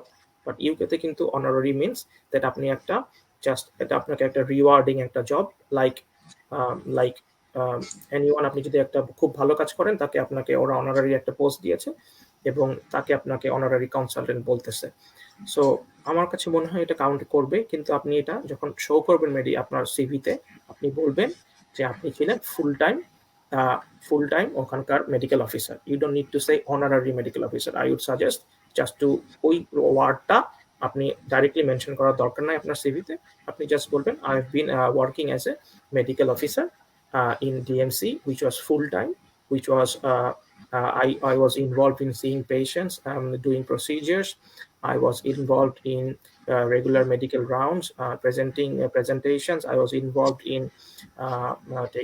making patient discharges, and so এসব কথা বললে আপনার কিন্তু এই টার্মটা আরো একটু ভ্যালু পাবে। বাট আপনি যদি ডাইরেক্টলি অনারারি কথাটা ইউজ করেন, এটার টার্মস ইউকেতে এটার মিনিংটা একটু অন্যভাবে ওরা নিবে। ওরা মনে করবে যে আপনাকে একটা কেউ রিওয়ার্ডিং একটা পোস্ট দিয়েছে, যেটা আপনি বাসায় বসে জাস্ট ওটা লিড করছেন, কাজ করেন নাই, এবং এটা জাস্ট এটা টার্মটা মানেটা ইউকেতে কিন্তু পুরো ভিন্ন। সুতরাং হচ্ছে আপনি মেডিকেল অফিসার টার্মটা ইউজ করবেন। অনারারিটা আপনার বলার দরকার নাই, হয়তো ওটা আপনার সার্টিফিকেটে থাকবে, but it's not gonna cause a huge problem. Because আপনি যদি মেনশন করেন যে আপনি এই কাজগুলোতে ইনভলভ ছিলেন, আপনি এই কাজগুলো করছেন, তাহলে ওরা বিষয়টা আরো ক্লিয়ারলি বুঝতে পারবে। অডিয়েন্স, এই কোশ্চেনের যে অ্যান্সারটা শাহরিয়ার দিল, একটু যদি খেয়াল করে দেখেন, এই যে আমরা একটু আগে ডিসকাস করছিলাম যে একজন মেন্টরের দরকার, তাই না? আমার একজন গাইড দরকার who can show me the exact way, like which is wrong and which is right. তো মেন্টরের বেসিক্যালি হেল্পফুলনেসটা কিন্তু এখানেই, যে হি নোজ দিস থিংস, যে আমি যদি এখানে অনারারি লিখি হোয়াটস গোনা হ্যাপেন, আর আমি যদি এখানে লিখি মেডিকেল অফিসার হোয়াটস গোনা হ্যাপেন। সো এই জন্যই আমরা আসলে মেন্টরের প্রসঙ্গটা তুলেছিলাম একটু আগে, যে আমাদের যে ক্যারিয়ার, তাই না? আমরা যারা ডাক্তারিতে পড়াশোনা করছি, আমরা বিভিন্ন জায়গায় বিভিন্ন দেশে ক্যারিয়ার করতে চাই, ইভেন আমাদের ডাক্তারি ছাড়াও যে অন্যান্য সাবজেক্ট আছে, সবখানে কিন্তু এই মেন্টরের একটা খুব দরকার। থ্যাংক ইউ শাহরিয়ার, তুমি যে এই যে বিষয়গুলা, ছোট ছোট ইস্যুস গুলা যে তুমি তুলে ধরেছো, অনেকের অনেক হেল্প হবে, I am pretty sure. So আমি অডিয়েন্সকে বলতে চাই যে আপনারা যদি ফিউচারে মনে করেন যে আপনাদের আরো এলাবোরেটেড ডিসকাশন দরকার, আরো ভেরি স্পেসিফিক কোশ্চেন নিয়ে আমাদের সাথে ডিসকাস করা দরকার, will be really happy to host Shahriar again. So do let us know what you are thinking. আমরা এরপরে আরেকটা কোশ্চেন নিব। আই গেস আমাদের টাইম অলমোস্ট শেষ, শাহরিয়ারের একটা ডিউটি আছে বললো, সো আমরা খুব কুইকলি শেষ করব। আমি আমার লাস্ট কোশ্চেনটা নিব আজকের শো এর। যদি আপনাদের আরো কোশ্চেন থাকে প্লিজ আমাদেরকে রিকোয়েস্ট করবেন, আমরা আরেকটা শো করব, কিন্তু আজকে আমাদের একটু টাইট হয়ে যাচ্ছে। হ্যাঁ, last question Sadat Sushi, if I pronounce correctly. ওনার কোশ্চেনটা হচ্ছে HBSAG, I am not sure how to pronounce this term in medical language. So if it's positive for 3 years, asymptotic, okay, is there will be any visa problem, entrance problem, or any other problem to get a job as a doctor in the United Kingdom? Please response. শুরুতে সোজা কথায় বলতে গেলে না। So depend করবে আপনি ইউকেতে কোন পোস্টে কাজ করতেছেন। আপনি যদি ইমার্জেন্সি মেডিকেল অফিসার হিসেবে কাজ করেন, আপনি যদি এসএইচও অথবা হাউস অফিসার হিসেবে কাজ করেন, মেডিকেল রেজিস্ট্রার হিসেবে কাজ করেন, আপনি কিন্তু ডে টু ডে পেশেন্টের ব্লাড নিবেন এবং ওইসব প্রসিজিওর করবেন। সুতরাং আপনাকে এটা শুরুতেই ডিক্লেয়ার করতে হবে যে আপনার এইটা সমস্যাটা আছে, বাট আপনি অ্যাসিমটোমেটিক। ওরা কিন্তু আপনাকে অবশ্যই না করবে না, বাট আপনার জন্য ওরা একটা সুইটেবল পোস্ট দিবে। যেমন যদি আপনি এই সমস্যাটা নিয়ে আপনি যদি একটা রেজিস্ট্রার অথবা হাউস অফিসারের জব খুঁজতে চান, শুরুতে এই প্রবলেমটা ওরা বলতে পারে যে তাহলে তো আপনি প্রসিজিওরগুলোতে ইনভলভ হতে পারবেন না। আর তাই বলে কিন্তু ওরা আপনাকে বাদ করে দিবেন, এর মানে এই না যে আপনি জব পাবেন না, আপনি কিন্তু বাকি সব কাজগুলোই করতে পারবেন। সুতরাং এবং এটা কিন্তু ওরা ডে বাই ডে মনিটর করবে, ওরা কিন্তু আপনাকে ফেলে দিবে না। যেমন বাংলাদেশে যদি এটা হয় তাহলে কিন্তু আপনাকে নিজেকে এটা চিকিৎসা অথবা নিজেকে এটার মনিটরিং করতে হবে।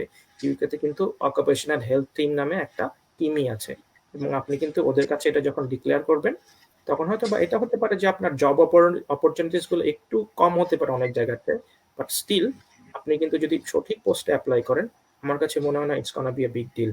বাট রিমেম্বার দ্যাট এটাকে আপনাকে ডিসক্লোজ করতে হবে আগে থেকেই। আপনি যদি এটা পরে বলেন, in that case it may cause more trouble for you rather than declaring it early. So আপনি যদি আর্লি বলেন তাহলে কিন্তু ওদের এটা নিয়ে খুব একটা সমস্যা হওয়ার কথা না। এই জন্যে আপনাকে যদি কেউ পোস্ট থেকে বঞ্চিত করে তাহলে কিন্তু ইউকে হলে এটা কিন্তু হিউজ একটা একটা ব্যাকল্যাশে পড়বে। এটা কিন্তু ইউকেতে খুবই প্রোটেস্ট হবে যে এই ডাক্তারটা তার তার সমস্যার পার্সোনাল সমস্যার জন্য এই জবটা পায় নাই।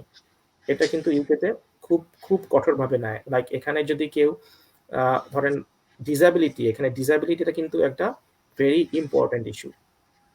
এটা আপনাকে শুরুতেই ডিক্লেয়ার করতে হবে এবং এটার জন্য আপনি সাপোর্ট পাবেন, এবং এটার জন্য আপনাকে ইন্ডিভিজুয়ালি কেউ আপনাকে বাদ করে দিতে পারবে না, বাট আপনাকে স্পেসিফিক জবে অ্যাপ্লাই করতে হবে। হয়তো ওরা আপনাকে বলতে পারে যে তুমি তাহলে ইমার্জেন্সিতে তুমি এমন কাজ করবা যেটাতে প্রসিজিওর ইনভলভ থাকবে না, তুমি এমন একটা পোস্ট করবা যেটাতে তুমি পেশেন্টকে ব্লাড নিবা না, অথবা পেশেন্টের তুমি কোনো কোনো কোনো ইনভেসিভ প্রসিজিওর করবা না।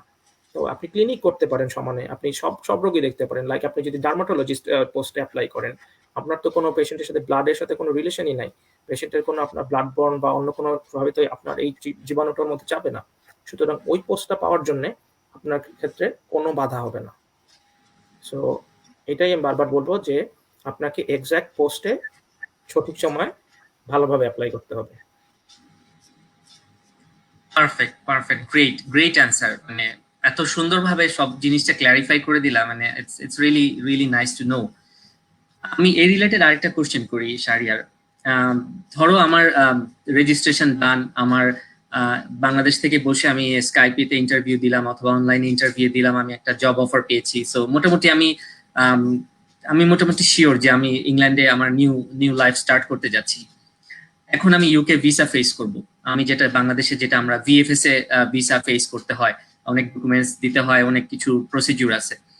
তো ভিসা ভিসা ফেস করার ক্ষেত্রে কি কোনো ডিফিকাল্টি বা কোনো চ্যালেঞ্জ আছে কিনা, যে is it very straight forward যে আমি জব অফার আছে, আমার ডিগ্রি আছে, আমি ভিসা পেয়ে যাব, নাকি কোনো ইস্যুস আছে ভিসা, যদি একটু শেয়ার করো। না, ইউকেতে এখন অ্যাকচুয়ালি গত 6-7 মাসে থিংস অ্যাকচুয়ালি খুব র্যাপিডলি চেঞ্জ হয়েছে, এবং মেডিকেল গ্র্যাজুয়েটের জন্য এখন ভিসা এবং ফি সবকিছু কিন্তু অনেক আগের চেয়ে অনেক ইজি। ইউকের ভিসা কিন্তু ইউএস এর ভিসার মতো এরকম কোনো ইন্টারভিউ হয় না, কিছু না। আপনি যদি একটা জব পেয়ে যান, আপনার ভিসাটা খুবই স্ট্রেট ফরওয়ার্ড। ঠিক আছে, যেটা সবাই স্ট্রাগল করে সেটা হচ্ছে যে পার্ট 2-তে কিছু কিছু ব্যাপার নিয়ে পার্ট 2 ভিসার সময় একটু কমপ্লিকেশন দাঁড়ায়, বাট আপনি যদি একটা জব পেয়ে যান, in that case visa will not be no issue, no. Wonderful. আমরা আমাদের পুরো শো এর শেষ পর্যায়ে চলে এসেছি।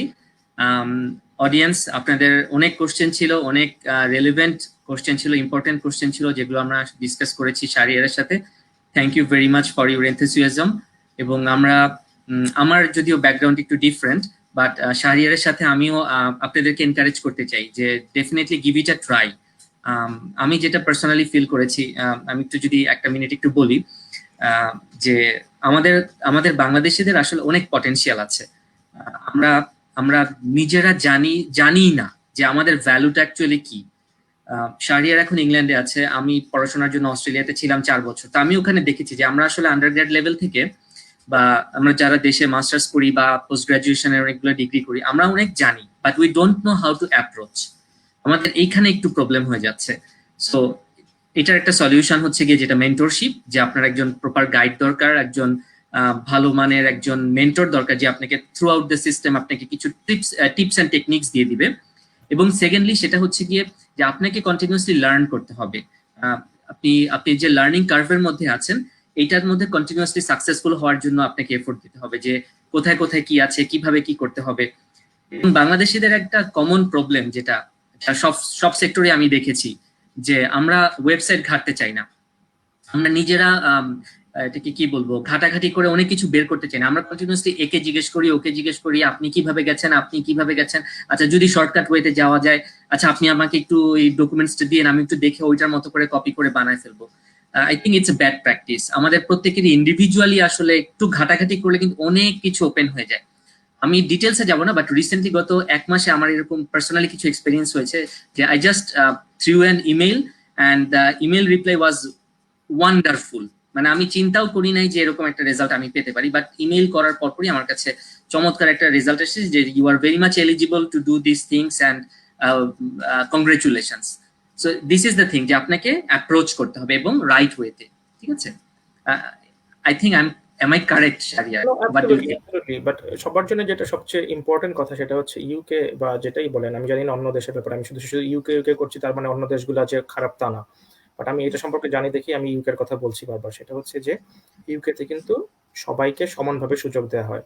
সুতরাং হচ্ছে যে আপনি যেই বয়সেই থাকেন, যেই স্টেপেই থাকেন, যত পিছায় থাকেন, কোনো সমস্যা নাই। আপনাকে একটা জাস্ট আপনার মনোবলটা শক্ত রাখতে হবে এবং আপনাকে প্রপার ওয়েতে অ্যাপ্রোচ করতে হবে। আপনি যদি ওইভাবে অ্যাপ্রোচ করেন, আপনার পিছনে আপনি কি করছেন, which shouldn't be a problem at all for you.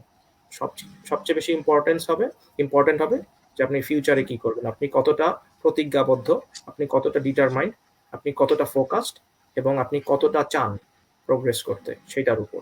সুতরাং এখনো যদি কেউ চিন্তা করেন যে it's too late, I would say no, it's not too late.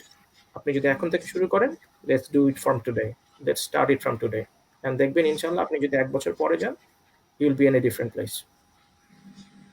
Wonderful. Thank you, Shahriar, for giving us your precious time. Last but not the least, আমি সবসময় এটা আমার শো এর একটা আমি কি বলবো, এটা একটা ডায়মন্ড পার্ট, যে আমি সিরিয়াস টপিকে 1 ঘন্টা ধরে আলোচনা করার পরে বা আমরা অনেক কিছু শেয়ার করার পরে লাস্টের একটা কোশ্চেন করি, যেটা একটু একটু ফানি টাইপ কোশ্চেন হয়। তো তোমার কাছে আমার কোশ্চেন আসবে ফুটবল নিয়ে। আমি জানি যে তুমি ফুটবলের ম্যাসিভ ফ্যান এবং এবং ম্যানচেস্টার ইউনাইটেডের, আমিও ম্যানচেস্টার ইউনাইটেডের ফ্যান, এই জন্য আমি জানি যে আমরা দুইজনই ম্যানচেস্টার ইউনাইটেডের বিরাট ফ্যান। এবং রিসেন্টলি চ্যাম্পিয়ন্স লিগ হলো, তারপরে এখন লিওনেল মেসিকে নিয়ে আসলে অনেক কিছু হচ্ছে। আমার তোমার কাছে কোশ্চেন হচ্ছে যে if you get a chance to invite 3 famous footballers in your dinner party that you can throw at your home, whom would you choose and why? তিনজন। সো অ্যাকচুয়ালি আমি অবভিয়াসলি কোশ্চেনটা খুব ফানি, বাট হচ্ছে যে আমার answer সবসময় serious হয়ে যায়। বাট থিং ইজ দ্যাট যে এখন আসলে যে আমাদের ইউনাইটেড যে স্ট্রাগলটা করতেছে, সো এটা দেখে তো আসলে যে এখন মনে হয় না যে কাউকে ডাকতে ইচ্ছা করবে। সো তারপরেও অ্যাকচুয়ালি এটা আসলে জাস্ট আমি একবার ওল্ড ট্রাফোর্ডে গিয়েছিলাম একবার খেলা দেখতে। সো ওইখানে আমি জলাতান ইব্রাহিমোভিচ, পগবা, তারপরে ডেভিড ডি গিয়া, ওইসবের মতো যখন প্লেয়ারগুলোকে সামনে থেকে দেখছি, তারপর জীবনে সব স্বপ্নই পূরণ হয়ে গেছে আসলে। তো এখন যদি বলি কাউকে আনতে চাই, তাহলে আমি বলবো যে আপনারা যারা প্রমিসিং ফুটবলার ছিলেন জীবনে, হয়তো বা কাজের চাপে ক্যারিয়ারের জন্য আপনাদের ফুটবল ক্যারিয়ারটা ফ্লারিশড হয় নাই, সো আপনাদেরকে নিয়েই বসতে চাই যে আপনারা যারা আমার ফ্রেন্ড সার্কেল আছেন, এরা আসেন, এরাই বসি, আপনারাও তো একসময় ফুটবলার ছিলেন। এদের সাথে কথা বলতে আমি যে প্লেজারটা পাবো, সেটা মনে হয় না অন্য কোনো ফুটবলার অথবা যাকেই নিয়ে আসি তার কাছ থেকে ওই প্লেজারটা আমি পাবো। সুতরাং I will actually invite my close friends who knows about football. I'm not mentioning names, but obviously a few of them are already here and watching this show. But obviously that will be more pleasureful for me rather than calling Messi, Ronaldo, or someone else. ওকে, তাহলে I was expecting some names. So তাহলে আমাকে এই কোশ্চেনটা আসলে করতেই হয়। Whom would you go for? Cristiano Ronaldo or Lionel Messi? আপনি জানেন যে যারা ম্যানচেস্টার ইউনাইটেডের ভক্ত ওদের একটা খুবই স্ট্রং লিঙ্ক আছে রোনাল্ডোর সাথে, তাই না? বাট আমি যদি দেখি, আমি অ্যাকচুয়ালি দুজনের খেলা দেখতেই পছন্দ করব। বাট আমি যদি ইন্ডিভিজুয়ালি কাউকে ফলো করতে চাই, আমি রোনাল্ডোকে ফলো করব, বিকজ মেসি হচ্ছে গড গিফটেড, এবং মেসিকে কিন্তু হচ্ছে ক্রিস্টিয়ানোকে যতটা পরিশ্রম করতে হয়েছে যেই পর্যায়ে আসার জন্য, মেসি কিন্তু is a gift of god. এটা কিন্তু আসবে কিনা আমরা জানি না। হ্যাঁ, ওর যেই অ্যাট্রিবিউটস বা সবকিছু, এটা কিন্তু অ্যাকচুয়ালি গড গিফটেড। আমি তার মতো হতে পারবো না। But Cristiano Ronaldo actually as an example to follow, that আপনি আপনাকে নিজেকে কিভাবে প্রিপেয়ার করতে পারেন to be the best. So that's why I would prefer Cristiano, but not because of he's a better player than Messi, only because he's more like human rather than Messi, who is someone from another planet. Everybody says that. Exactly. Manchester City গতকালই tweet করেছে, we are bringing a footballer from another planet. Anyways, thank you very much Shahriar. আমরা আর তোমাকে আটকে রাখবো না, তোমার একটু পরে ডিউটি আছে। God bless you. তুমি সুস্থ থাকো, ভালোভাবে থাকো। আমি জানি তুমি ডাইরেক্ট কোভিড পেশেন্টদের সংস্পর্শে আসছো, ট্রিটমেন্ট করে যাচ্ছ। তুমি এবং তোমার ফ্যামিলির প্রতি অনেক অনেক দোয়া রইলো। যেখানে থাকো আসলে ভালোভাবে থেকো, সাবধানে থেকো। আর audience, thank you very much for joining us. It was wonderful sharing the experience and the screen with Shahriar. No, that's a pleasure as all the time. ইনশাআল্লাহ সামনে আবার যদি এরকম রেসপন্স ভালো হয়, যদি সময় পাওয়া যায়, আমরা আবার বসবো। আরো টুকটাক বিষয় আছে যেগুলো আসলে ক্ল্যারিফাই করলে যারা ইনথিওসিস্টিক ডক্টরস আছেন, ইউকেতে আসতে চান, কিছু কনফিউশনে ভুগতেছেন, আমরা ওইসব কোশ্চেন পেলে ওইসব নিয়ে ফিউচার আলোচনা করব। Thank you so much everyone. Thank you very much. আমরা আজকে শেষ করছি এখানে শো। যেখানে যেভাবে আছেন সবাই ভালো থাকবেন, সুস্থ থাকবেন। বাংলাদেশ থেকে যারা দেখছেন তাদেরকে শুভরাত্রি, গুড নাইট। অলরেডি অনেক রাত হয়ে গিয়েছে। আর পৃথিবীর অন্যান্য প্রান্ত থেকে যারা দেখছেন তাদেরকে আসলে আমি শুভ সকাল থেকে শুরু করে শুভ বিকাল, শুভ অপরাহ্ন সবকিছু দিয়ে শেষ করতেছি। বাট ভালো থাকাটাই দরকার এখন। আমরা সবাই ফিজিক্যালি, মেন্টালি অনেকভাবেই চ্যালেঞ্জড। সো ভালো থাকবেন। আসসালামু আলাইকুম। Thank you, bye by.